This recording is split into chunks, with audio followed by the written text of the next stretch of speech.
Hello everyone, আমি চলে এসেছি আবার একটা ছোট্ট ভিডিও নিয়ে। এখানে আমলকিগুলো ওয়াশ করে রেখেছি, আজকে বানাবো আমলকির আচার। আর এইখানে দেখছেন একটা ছোট্ট কড়াইতে আমি জল গরম করেছি, সেটার মধ্যে একটা এরকম স্টিক বসিয়ে আমি এটাকে সিদ্ধ করে নেব। সিদ্ধ হওয়া অবধি এটা ভালো করে ঢাকা দিয়ে দেবেন।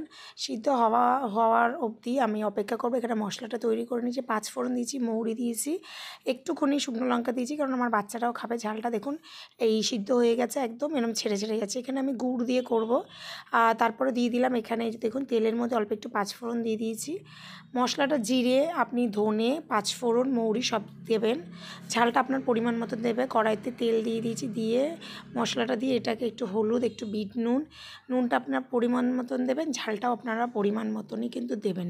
আমি একটা জিনিস এখানে ভুলে গেছি, যেটা একটু ভিনিগার দিলে জিনিসটা অনেক দিন লং লাস্টিং হবে। আর গুড়টাকে আমি একটু গ্রেট করে নিলে ভালো হতো, যেটা আমি করা হয়নি টাইমের অভাবে।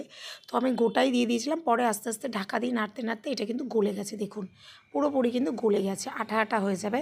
মিষ্টিটাও আপনারা পরিমাণ মতনই দেবেন। দেওয়ার পরে কিন্তু ভাজা মশলাটা যেটা, সেটাকে গুঁড়ো করে নিয়েছিলাম মিক্সিতে, সেটা অল্প অল্প করে দিচ্ছি। সেটাও আমি খুব বেশি দিইনি, অল্পই দিয়েছি। আর বাকি মশলাটা কিন্তু আমি রেখে দিয়েছি।